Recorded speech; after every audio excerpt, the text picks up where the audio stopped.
অসংখ্য দাঈ ইল্লাল্লাহ, স্বৈরাচার শাসক, জুলুম নির্যাতন, অসংখ্য জালিমদের বিরোধিতা করার জন্য জালিমরা লাত মান্নত উজ্জার দাওয়াত এই পৃথিবীর মাটিতে দিত।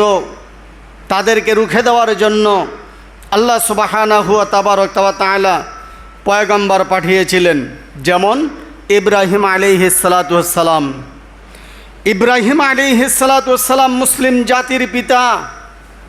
সারা দুনিয়ার মানুষ, দেশের রাষ্ট্রীয় সরকার থেকে শুরু করে সবাই যখন অগ্নি পূজায় নিয়োজিত, তখন আল্লাহ সুবহানাহু ওয়া তাআলা তিল তিল করে গড়ে উঠান ইব্রাহিম আলাইহিস সালাতু ওয়াস সালামকে দাওয়াত দিচ্ছেন। সারা পৃথিবীর মানুষ এই দাওয়াত গ্রহণ করেছিলেন।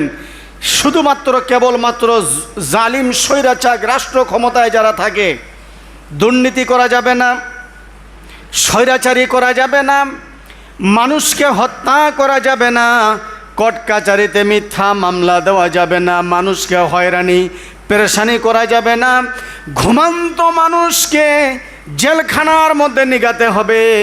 জালিম সরকারের এই স্বভাবটা ছিল। আদৌ অসংখ্য জালিম সরকারের আবির্ভাব হয়েছে, ঘুমন্ত মানুষকে অ্যারেস্ট করে জেলখানায় নিয়ে যায়। এটা নমরুদের স্বভাব ছিল। মানুষ খাইতে বসবে, হাতে হ্যান্ডকাপ, হাত কড়া লাগাতো। মানুষ টয়লেটে যাবে, প্রশাসন বাহিরে পাহারা দিত। স্ত্রী মিলনমালা করবে, সহবাস করবে, বিয়ের রাত, বাসর ঘরের সাজ্জা, সে সময়ে প্রশাসন দরজায় এসে অ্যারেস্ট করে নিয়ে যাইত। অসংখ্য নজির আছে। জালিম সরকাররা ইসলামকে হানা দেওয়ার জন্য পৃথিবীর মধ্যে আসছিল, আর তাদেরকে রুখে দেওয়ার জন্য অসংখ্য পয়গাম্বরও পৃথিবীর মধ্যে আল্লাহ পাঠিয়েছিল। আলহামদুলিল্লাহ, অসংখ্য পয়গাম্বর। একটা পয়গাম্বরের কথা দাওয়াত চলছে কয়েক জুমা থেকে, সেটা হলো ইব্রাহিম আলাইহিস সালাতু ওয়াস সালাম। এসে দেখলেন তারা মত, জুয়া, জেনা, ব্যভিচার নিয়ে ব্যস্ত সবাই।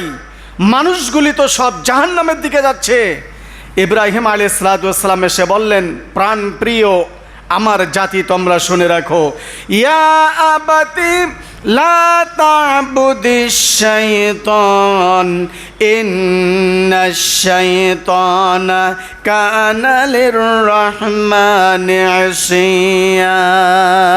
হে আমার জাতি, হে আমার পিতা, হে আমার দেশের নেতা নেত্রী, তোমরা যারা দেশ চালাচ্ছ, রাষ্ট্র চালাচ্ছ, শোনো, তোমরা যে লাত মান্নত উজ্জার হবল ঠাকুরের পূজা করতেছো, আমি ওই তোমাদের হবল ঠাকুরের পূজা করি না। তোমরা এক আল্লাহর প্রতি ঈমান আনো। তোমরা সব শয়তানি কাজ করতেছো। জোরে বলেন নাউজুবিল্লাহ। মিন আমালিশ শাইতান ফাজতানিবু লাআল্লাকুম তুফলিহুন। শয়তান তোমাদেরকে পাকড়াও করে ফেলেছে। তোমরা শয়তান থেকে বেমালুম দূরে সরে আসো, আমার পথে আসো। আমি যে রাস্তায়, যে পথ, যে মত তোমাদেরকে দাওয়াত দিচ্ছি, লা ইলাহা ইল্লাল্লাহ ইব্রাহিম খলিলুল্লাহ। তোমরা এক আল্লাহর প্রতি ঈমান আনো আর বিশ্বাস করো আল্লাহ তাআলা আমাকে পয়গম্বর করে পাঠিয়েছেন। কোন সুবহানাল্লাহ। ভাইয়ের আমার, ইব্রাহিম আলাইহিস সালাতু ওয়াস সালামের বড়ই সুন্নত হলো কুরবানি। আর কুরবানির নামাজ পড়া হলো ওয়াজিব, আর কুরবানির দেওয়া হলো ওয়াজিব। বুঝার চেষ্টা করেন, ইব্রাহিম আলাইহিস সালাতু ওয়াস সালামের সর্বশ্রেষ্ঠ সুন্নত হলো, যেটা ওয়াজিবের কাছাকাছি, সেটা হলো কুরবানি।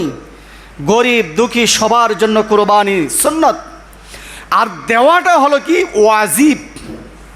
দেওয়াটা হলো ওয়াজিব।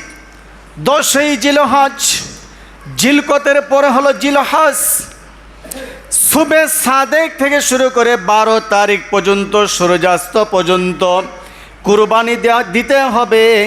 আর ফরজ সালাতের পরে আল্লাহু আকবার, আল্লাহু আকবার, লা ইলাহা ইল্লাল্লাহ, আল্লাহু আকবার, আল্লাহু আকবার, ওয়ালিল্লাহিল হামদ, এই তালবিয়া পাঠ করতে হবে। এটা হলো ওয়াজিব।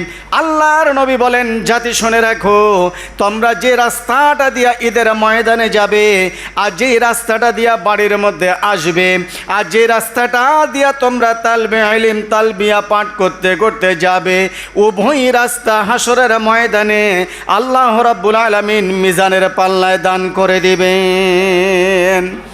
ভাইরা আমার, আল্লাহ রাব্বুল আলামিন বলেন জাতি শুনে রাখো, তোমরা কুরবানি দিবা, কারণ হলো তোমার কুরবানি দেওয়া হলো ওয়াজিব, এই ওয়াজিব কাজ করতে হবে। জাতি তোমরা শুনে রাখো, নেশাব পরিমাণ সম্পদ অর্থাৎ 7.5 ভরি স্বর্ণ অথবা 52.5 ভরি রূপা তোমার ঘরে যদি থাকে, তোমার জন্য কুরবানি দেওয়াটা হলো ওয়াজিব। তোমরা যারা দিবে না, আমার ঈদগাহের ময়দানে তোমরা আসিও না। আল্লাহ রাসূল বলছেন, আমার ঈদগাহের ময়দান, আমার ঈদগাহে তোমরা আসিও না, তোমরা যারা কুরবানি দিবে না। অবশ্যই কুরবানি দিতে হবে। এখন প্রশ্ন হলো, কুরবানি যে আপনাকে আমাকে দিতে হবে বা আমরা দেব, প্রথম নাম্বার হলো আল্লাহ সুবহানাহু ওয়া তাআলা বলেন, ইন্নাস সলাতি, নামাজ কায়েম করতে হবে রাষ্ট্রীয়ভাবে। প্রথম নাম্বার দাওয়াত হলো ইব্রাহিম আলাইহিস সালাতু ওয়াস সালামের, রাষ্ট্রীয়ভাবে কায়েম করতে হবে নামাজ। নামাজের পরে হলো ওয়ানুসুকি, কুরবানি। আগে কিন্তু কুরবানি না, আগে নামাজ। আগে নামাজ আদায় করতে হবে, তার উপরে কুরবানি দিতে হবে। কিন্তু আগে কুরবানির কথা বলানো হয় নাই। আগে বারবার তাফসির ইবনে কাসির, তাফসির ইবনে জালালাইনের মধ্যে আসছে, তাফহিমুল কুরআনে আসছে, মারিবুল কুরআনে আসছে, আশরাফ আলী থানভী রহমাতুল্লাহ আলাইহি তাফসিরে আসছে যে আগে নামাজ কায়েম করতে হবে। এখন আপনার বিবেককে প্রশ্ন করেন, আপনার নামাজ কায়েম আছে কি না? যদি নামাজ কায়েম না থাকে, বিলকুল আপনি জাহান্নামী। আল্লাহ রাব্বুল আলামিন বলেন, জাতি শোনো, ইন্নাস সলাতি, নামাজ কায়েম করতেই হবে বাধ্যতামূলক। ইন্না শব্দ প্রয়োগ করা হয়েছে, ইন্না, নিশ্চয়ই তোমাকে নামাজ কায়েম করতে হবে। সেটা বাড়িতে থাকবে, মহল্লায় থাকবে, ইউনিয়ন কাউন্সিলে থাকবে, ডিসি অফিসে থাকবে, এসপি অফিসে থাকবে, সব জায়গায় নামাজ কায়েম রাখতে হবে। ও জাতি শুনে রাখো, সকালবেলা বাংলার মাটির ধর্মমন্ত্রী যদি সকালবেলা মিডিয়ার মধ্যে নামাজের দাওয়াত না দেয়, হাসরের ময়দানে ধর্মমন্ত্রীকে আল্লাহর কাঠগড়ায় জবাবদিহি করতে হবে। যিনি শিল্পমন্ত্রী, ওনার মুখ থেকে নামাজের দাওয়াত আসবে। সর্বপ্রথম দাইল্লাহ, নামাজের দাওয়াত এ দেশের ধর্মমন্ত্রীকে দিতে হবে বাধ্যতামূলক। যখন ধর্মমন্ত্রীর মুখ থেকে দাওয়াত আসবে রাষ্ট্রীয়ভাবে, অবশ্যই দেশের জনগণ আইন মানতে ফরজ হয়ে যাবে, ঠিক কিনা? কিন্তু ধর্মমন্ত্রী তো চান্দিয়া, মাথার তো মাল নাই, বুদ্ধি নাই, তার সব মিথ্যা মামলার বুদ্ধি, হয়রানি পেরেশানির বুদ্ধি, শয়তানি পেরেশানির বুদ্ধি। মানুষকে কিভাবে ঘুমান্ত মানুষকে জেলখানে নিয়ে যায়, সেই ফাতানো তারা মিথ্যা কথা বলার জন্য সারা রাত জপতেছে। অথচ কোরআন বলছে ইন্নাস সলাতি। তাফসীর ইবনে কাসির, প্রথম ধর্মমন্ত্রীকে দাওয়াত দিতে হবে নামাজ। ধর্মমন্ত্রীকে আদেশ করবে প্রধানমন্ত্রী, যিনি দেশের প্রধানমন্ত্রী হবে। কিন্তু বাংলাদেশের এমন একটা চিত্র, টিউ উপরে টায়ার নিচে, টিউ উপরে টায়ার নিচে। কিন্তু কথা ছিল টিউব ভিতরে থাকবে, টায়ার উপরে থাকবে। কিন্তু বাংলাদেশে আপনার আমার টিউব উপরে আর টায়ার নিচে। দেশ কিভাবে চলতে পারে?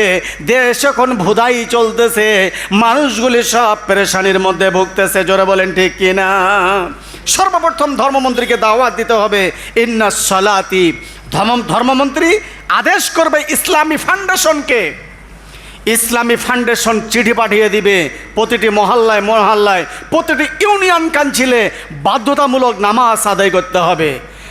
যদি আমি সত্য কথা কই, যদি আমি সত্য কথা কই, তবেই তো মানুষ বলবে আমি ভালো মানুষ নই।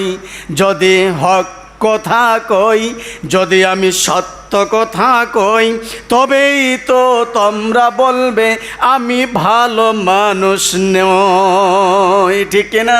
যখন এই সত্য কথা বলবেন, তখন মামলা হবে সন্ত্রাস, মামলা হবে মৌলবাদ, মামলা হবে যুদ্ধ অপরাধী, মামলা হবে জিএমবি, মামলা হবে আফগানিস্তানের তালেবান, মামলা হবে নারী ধর্ষণকারী, মামলা হবে নিজেও জানি না মামলা কিসের হচ্ছে, বৃষ্টির মতো মামলা পড়বে।